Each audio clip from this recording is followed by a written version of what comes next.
This is HOA Karma Files. Let me set the scene in one breath. She was already screaming before I even got my door open. You need to remove that downspout extension right now, or I am calling a tow truck for your vehicle. I am Linda with the Pool and Amenities Committee, and you are in violation of unapproved exterior modifications. You have until noon today, and if you do not comply, we are towing your car and fining you $250 per day. I stood there in my driveway with sleet tapping on my red parka and navy beanie, staring at this middle-aged woman in a pink belted wool coat and a blue knit hat with an HOA logo patch, like she was wearing a uniform. She had thin reading glasses perched on her nose for dramatic effect, and she was holding a printed storm photo packet with no readable text, waving it between us like evidence in a trial. Behind her, a plow contractor was pretending not to listen while he scraped the curb line, pushing a fresh berm of slush and ice right back into the end of my driveway I had just cleared an hour ago. I am a union electrician apprentice. I work strict job site start times, and I cannot afford to be late because some HOA pool chair decides a temporary piece of plastic pipe is a threat to neighborhood aesthetics. My elderly parent is staying with me while recovering from surgery, and the last thing I need is stress over a downspout extension I installed to keep ice from forming a death trap on my walkway. But this woman was not interested in context. She tapped the photo packet against her palm and said, "You think this is petty? I think this is my purpose. Your modification violates Article 7 of the Glacier Point HOA Incorporated Covenants, and I have photographic evidence taken this morning with timestamp and location data."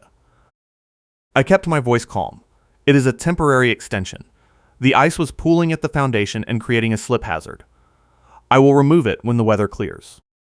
She smiled, and it was the kind of smile that makes you want to check your bank account. Your camera does not matter. My minutes are the truth. We require all exterior changes to be submitted in writing with engineering drawings and a compliance review. You did not do that, so you are in violation. Noon today, or we tow.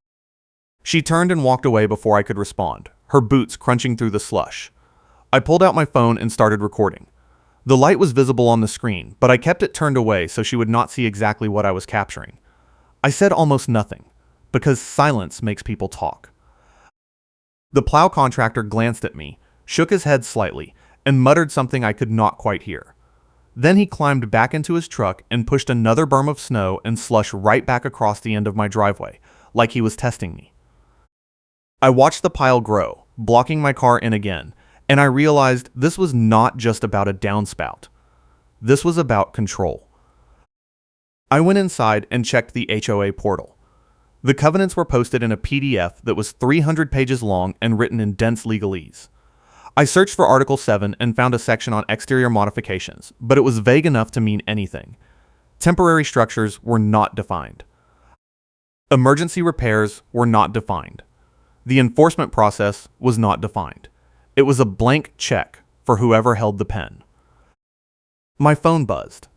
A new email from the HOA management company. Subject line: immediate compliance required. The body of the email repeated the same threat Linda had just delivered in person, but it added a new detail. The violation would be recorded in my homeowner file and could affect my ability to use the pool, gym, and clubhouse amenities. They were holding the amenities hostage over a piece of plastic pipe. I forwarded the email to my neighbor Marcus, a renter advocate who knew how to file complaints. He called me back within 5 minutes. That is textbook intimidation. They cannot restrict your amenities over a safety modification unless they prove it is a hazard. Do you have photos of the ice buildup before you installed the extension? I did. I had taken photos the night before, showing the ice sheet that had formed under the downspout and spread across the walkway. The photos were time-stamped, and they showed my elderly parent using a cane to navigate around the hazard. Marcus told me to send him everything and said he would help me file a formal complaint with the management company and the state HOA oversight board. But Linda was not waiting for process. At 11:30, a tow truck pulled into the neighborhood. I watched from my window as it drove slowly past my house, then circled back and parked at the curb. The driver got out and walked up my driveway with a clipboard. He knocked on my door. I opened it. He said, "I got a call about a vehicle tow for covenant violation. Is this your car?" I nodded. Who authorized the tow? He showed me the clipboard. The work order was signed by Linda, listing her title as Pool and Amenities Chair, Glacier Point HOA Incorporated. The reason for the tow was listed as unapproved modification non-compliance. There was no mention of a hearing, no mention of a grace period, no mention of due process. I pulled out my phone and showed him the email. It says noon. It is 11:30. You are early. He looked at the work order, then at my phone, then back at the work order. He sighed. Look, I do not get paid enough to deal with HOA drama. If you are saying this is premature, I am not hooking your car. I will call the office and let them sort it out. He walked back to his truck and made a call. I could see him gesturing, shaking his head. Then he hung up, climbed into the cab, and drove away without another word. I watched him go, and I realized Linda had overplayed her hand. She had tried to tow my car before her own deadline, and the driver had refused to follow through without proper authorization. But the relief did not last long. At 11:45, Linda came back with a flashlight, even though it was midday. She walked up to my security camera and shined the bright beam directly into the lens, trying to blind it.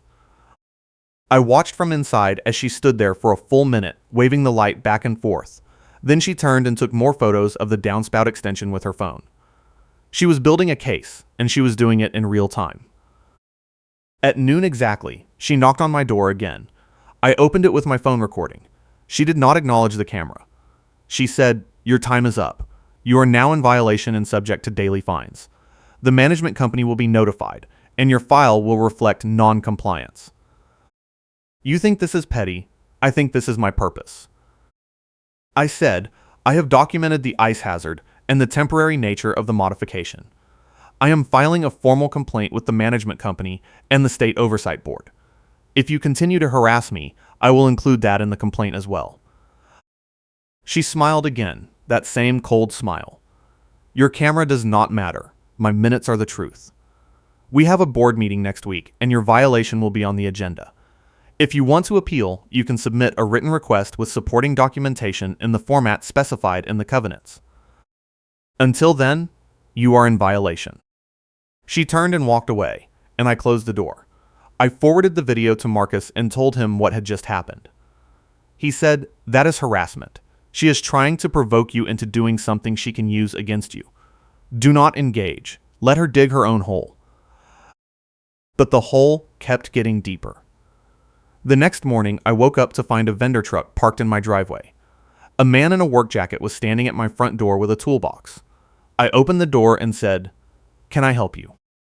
He said, "I am here to remove the safety hazard on your downspout." The HOA sent me. I stared at him. I did not authorize any work. Who sent you? He showed me a work order on his phone. It was signed by Linda, listing the same violation code and the same property address. The work order said the modification posed a slip hazard and needed immediate removal under emergency safety provisions. I said, that extension is preventing a slip hazard, not causing one. You are not touching my property without my written permission. He shrugged. I just do what the work order says. If you have a problem, take it up with the HOA. I called Marcus while the vendor stood there. Marcus told me to refuse entry and document everything. I told the vendor to leave, and he did, but not before taking photos of the downspout and the walkway. I watched him drive away, and I knew Linda was escalating. She had tried to tow my car, she had tried to blind my camera, and now she had sent a vendor to alter my property without permission under the excuse of safety. I spent the rest of the day gathering evidence. I pulled up the HOA covenants and highlighted every vague clause. I pulled up the management company contact list and found the email for the regional supervisor. I pulled up the State Oversight Board complaint portal and started filling out the form. I attached photos, videos, emails, and a timeline. I attached the work order the vendor had shown me. I attached the tow truck driver's refusal to hook my car. I attached everything. If you are enjoying this story, please hit the like button and subscribe for more HOA nightmares that end with karma. Marcus came over that evening with a tabbed binder. He said, I pulled the board meeting minutes for the last 6 months. You need to see this. He opened the binder to a tab-marked Pool and Amenities Committee reports. Linda had submitted reports for every meeting, and every report listed violations she had identified and fines she had recommended. The list was long, and it was all petty. Someone had a holiday wreath up past January 1st. Someone had a garden hose visible from the street. Someone had a trash can that was the wrong color. Every single violation had been referred to the management company for enforcement, and every single fine had been approved. But Marcus pointed to one line in the May meeting minutes. Linda had reported on pool access compliance and recommended restricting access for homeowners with outstanding violations. The board had voted to approve her recommendation, but the vote tally was listed as 4 in favor, 2 opposed, 1 abstention. Marcus said, "That is only 7 votes. The board has 9 members. Where are the other 2? I looked at the minutes. The attendance line listed 7 members present, but it did not list who was absent. Marcus flipped to the next tab, marked board composition and quorum rules. The covenants required a quorum of 6 members to conduct business, and they required a majority vote of all members, not just those present, to approve new policies. Marcus said, if they only had 7 members present and they needed a majority of 9, they needed 5 votes. They only got 4. That vote was invalid. I stared at the binder. This is the trump card. Marcus nodded. But you cannot play it yet. You need to let them keep digging. If you reveal it now, they will just re-vote and cover their tracks. Wait until they try to enforce the policy, then drop this on them in a public meeting where they cannot hide. The next morning, the plow crew came through again and pushed another berm back into my driveway. This time it was higher, almost 3 feet tall, and it blocked my car completely. I went outside with a shovel and started clearing it, and Linda appeared at the end of the driveway like she had been waiting. She said, "You are not allowed to move snow onto HOA common property. The berm is placed there for drainage purposes, and you are interfering with HOA maintenance operations." I kept shoveling. I did not say anything. She pulled out her phone and started recording me. She said, "I am documenting your continued non-compliance and your interference with HOA operations. This will be added to your file." I looked up at her. I said, "The plow keeps pushing snow into my driveway. I am clearing it so I can get to work. If you have a problem with that, you can take it up with the plow contractor." She said, "The plow contractor works for the HOA. They are following our instructions. If you do not like it, you can file a complaint through the proper channels." I kept shoveling. She kept recording. The plow contractor drove past slowly, watching us, and I saw him shake his head again. I finished clearing the berm, and Linda walked away without another word. That afternoon, my elderly parents' medical supplies arrived.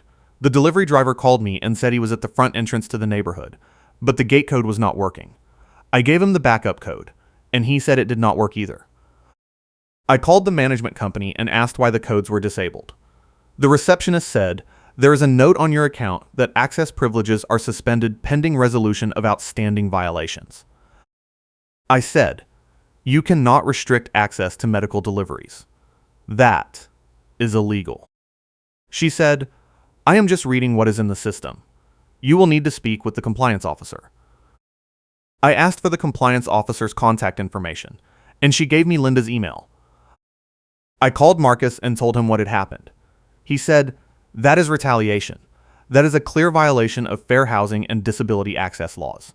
You need to document this and file an emergency complaint with the state." I sent the delivery driver a screenshot of the management company email showing my access suspension, and he forwarded it to his supervisor. His supervisor called the management company and threatened to report the incident to the state health department if they did not restore access immediately. 10 minutes later, the gate codes were working again, and the delivery was completed. But the damage was done. Linda had just proven she was willing to use access restrictions as a weapon, and she had done it in writing. I added the emails to my evidence file and forwarded everything to Marcus. He said, "She is panicking. She knows she overstepped, and she is trying to double down before you can expose her. The board meeting is in 3 days. That is when you need to bring this." The board meeting was scheduled for Thursday evening at 7 in the clubhouse conference room. I spent the next 2 days preparing. I printed copies of every email, every photo, every video timestamp, and every highlighted covenant clause. I printed the meeting minutes Marcus had pulled, and I printed the quorum rule. I put everything in a folder and practiced my presentation in front of the mirror. I was not going to yell. I was not going to threaten. I was just going to lay out the facts and let the board decide. But Linda had other plans. On Wednesday evening, I logged into the HOA portal to confirm the meeting time, and I found that all of my documents had disappeared. The complaint I had filed, the photos I had uploaded, the emails I had forwarded, everything was gone. The portal showed no record of any submissions under my account. I called Marcus. He said, "They purged your account. That is obstruction. But it does not matter, because you have copies of everything. You can bring hard copies to the meeting and hand them out in person." I checked my sent folder in my email.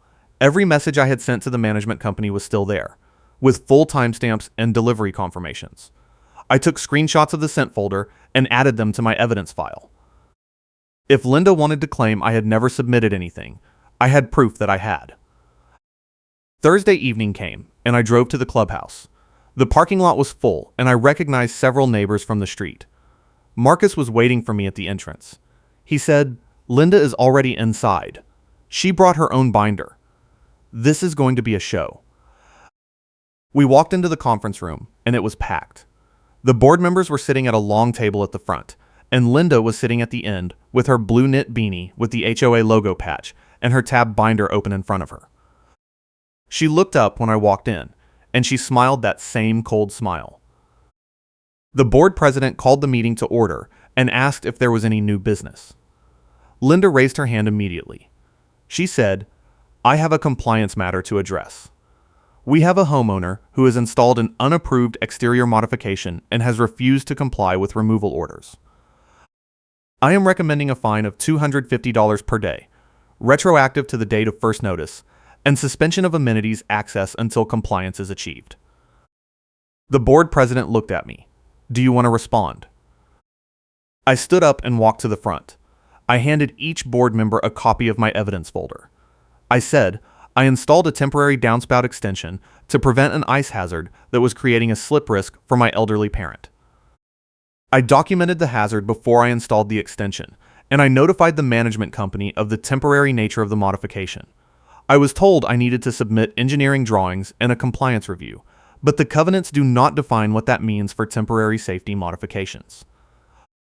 I was also told my amenities access would be suspended, which is a violation of fair housing and disability access laws." Linda stood up. She said, "The homeowner is misrepresenting the facts. The modification is permanent, not temporary, and it was installed without any notification. We have photographic evidence." I opened my folder to the first page. I said, "Here is the email I sent to the management company on the day I installed the extension, with a full explanation and photos of the ice hazard. The timestamp is visible, and the delivery confirmation is attached." Linda flipped through her binder. She said, "We have no record of that email." I said, "That is because the HOA portal was purged on Wednesday evening, removing all of my submissions. But I have copies of everything, including the sent folder screenshots that prove the emails were delivered."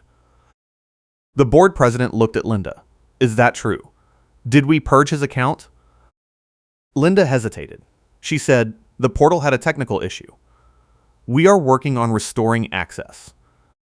I said, "The portal had a technical issue on the same day I was preparing to present evidence of harassment and retaliation. That is not a coincidence. That is obstruction." One of the board members, a man in his 60s, raised his hand. He said, "I want to see the quorum log for the May meeting.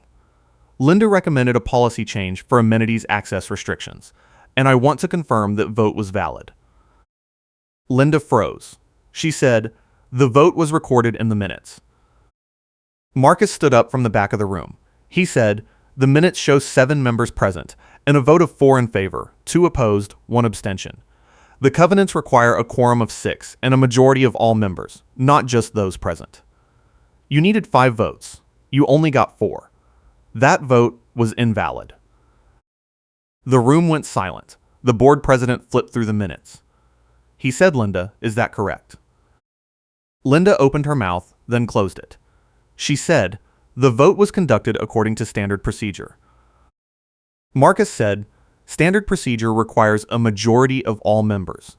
If the vote was invalid, then every enforcement action taken under that policy is also invalid, including the suspension of this homeowner's amenities access and the attempted tow of his vehicle." Linda sat down hard.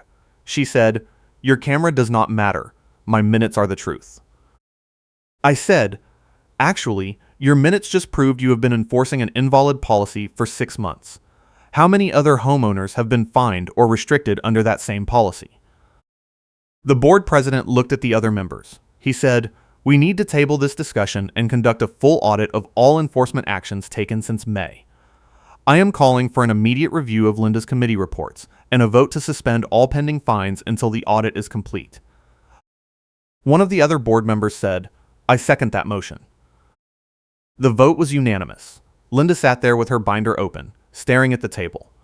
The board president said, "Linda, I am also recommending that the management company review your conduct in this matter. If the audit finds evidence of retaliation or obstruction, we will be referring this to the State Oversight Board." Linda stood up and walked out of the room without another word. The board president looked at me and said, "I apologize for what you have been through. We will make sure this is resolved properly." I nodded and sat down. Marcus leaned over and whispered, "You just forced a public meeting moment where the minutes turned against Karen." The meeting continued, but the energy had shifted. Several other homeowners stood up and shared their own stories of petty fines and harassment. One woman said Linda had tried to fine her for having a garden hose visible from the street. Another man said Linda had threatened to tow his work truck because it had company lettering on the side. A third neighbor said Linda had demanded photos of their backyard shed from multiple angles on a deadline, then claimed the photos were not sufficient and demanded new ones. The board president took notes and promised a full review. He said, "We will be conducting a special meeting next month to address these issues and to consider a recall vote if the audit finds evidence of misconduct." The meeting ended at 9:30. I walked out to my car and Marcus followed me. He said, "You just blew up her entire operation. The audit is going to find everything. The invalid votes, the retaliation, the portal purge, all of it." I drove home and slept better than I had in weeks. The audit took 2 weeks. The management company hired an independent reviewer to go through every enforcement action Linda had recommended since May. The reviewer found 47 violations that had been processed under the Invalid Amenities Access Policy. The reviewer also found evidence that Linda had been bypassing the board approval process and issuing fines directly through the management company without board votes. The reviewer found email chains where Linda had pressured the management company to expedite enforcement actions and to restrict access codes without notifying homeowners in advance. The reviewer also found something else. Linda had not paid her own HOA dues in 4 months. She was delinquent by over $800, and she had been lecturing everyone else about compliance while ignoring her own obligations. The management company submitted the audit report to the board, and the board called a special meeting for the following Thursday. The meeting notice went out to every homeowner, and the subject line was immediate action required regarding compliance and governance. I showed up early. The room was even more packed than the last meeting. Linda was sitting in the back row this time, without her blue knit beanie with the HOA logo patch. She looked smaller, like she had been deflated. The board president stood up and said, "We have received the audit report, and the findings are serious." The board is voting tonight on 3 motions. First, to rescind all fines and enforcement actions taken under the Invalid May policy. Second, to refer Linda's conduct to the State Oversight Board for investigation. And third, to remove Linda from her position as Pool and Amenities Chair effective immediately. Why? The votes were unanimous. Linda did not say a word. But the board president was not done. He said, "We are also opening the floor to a recall petition. If any homeowner wishes to start a recall vote for any board member, including Linda, you have the right to do so under the covenants. Petitions are available at the management company office." 3 homeowners stood up and said they wanted to start a recall petition. The board president handed them the forms, and they started collecting signatures in the room. Within 10 minutes, they had enough signatures to trigger a recall vote. The recall vote was scheduled for 2 weeks later. Linda resigned before the vote could take place. She submitted a one-sentence email to the board president that said, "I am resigning from the board effective immediately due to personal reasons." She did not apologize. She did not acknowledge the audit. She just disappeared. The management company issued a formal apology to every homeowner who had been fined under the invalid policy. They refunded all fines, restored all amenities access, and updated the enforcement procedures to require board approval for every action. They also fired the compliance officer who had been working with Linda to bypass the board. The board held elections the following month, and 3 new members were elected. The new board president was Marcus, the renter advocate who had helped me pull the meeting minutes. His first act was to pass a resolution requiring all enforcement actions to be documented with full transparency and to be posted on the HOA portal within 24 hours. The Plow contractor stopped pushing berms into my driveway. The gate code stayed active. The downspout extension stayed in place until the weather warmed up in April, and then I removed it myself without any drama. I ran into Linda one more time at the grocery store in late March. She was in the produce section and she saw me before I saw her. She turned and walked the other way without saying anything. I did not follow her. I just kept shopping. Marcus told me later that Linda had moved out of the neighborhood in May. She sold her house and left no forwarding address. The new owners were a young couple with a baby, and they had no idea about the HOA wars that had come before them. The neighborhood changed after that. People started showing up to board meetings. People started asking questions. People started holding the board accountable. The culture shifted from fear and compliance to engagement and transparency. It was not perfect, but it was better. I kept the evidence folder in a filing cabinet in my basement. I did not need it anymore, but I did not throw it away either. It was a reminder that documentation wins, and that silence makes people talk. My elderly parent finished recovery and moved back to their own place in June. They thanked me for putting up with the stress and said they were proud of how I handled it. I told them I just followed the process and let the other side make the mistakes. The following winter, the HOA hired a new plow contractor who actually knew how to clear driveways without burying cars. The new contractor asked homeowners where they wanted the snow pushed, and he followed instructions. It was a small thing, but it mattered. I still live in the neighborhood. I still pay my dues on time. I still go to board meetings when I can. But I do not worry anymore about surprise fines or retaliatory towing or gate codes that stop working for no reason. The neighborhood is not perfect, but it is not a nightmare either. Marcus is still the board president. He runs meetings with fairness and transparency, and he does not let anyone use the rules as a weapon. He told me once that the biggest problem with HOAs is not the rules, it is the people who use the rules to feed their own ego. He said the best way to stop that is to make everything public, make everything documented, and make everyone accountable. I agree with him. The blue knit beanie with the HOA logo patch is gone. Linda took it with her when she left, and no one has worn one since. The new board members do not wear uniforms or badges or anything else that signals authority. They just show up, do the work, and go home. The tab binder Marcus pulled for me is still in my filing cabinet, next to the evidence folder. I look at it sometimes and think about how close I came to just giving up and moving out. But I did not give up, and I did not move out, and the neighborhood is better for it. I learned a lot from that fight. I learned that documentation is power. I learned that silence makes people talk. I learned that invalid votes and portal purges and retaliation always leave a trail. I learned that the trump card is useless if you play it too early. I learned that public meetings are where accountability happens. I learned that the loudest person is not always the most powerful person, and that the person with the binder full of minutes can change everything. I also learned that HOAs are only as good as the people who run them, and that when the wrong person gets power, they will use it to hurt people until someone stops them. I stopped Linda. Marcus stopped the board. The audit stopped the management company. And the recall vote stopped the whole broken system. The neighborhood is quiet now. The snow falls, the plows clear it, and people go about their lives without fear. It is not dramatic. It is not exciting. But it is fair, and that is all I ever wanted. Thanks for watching, and I will catch you in the next one.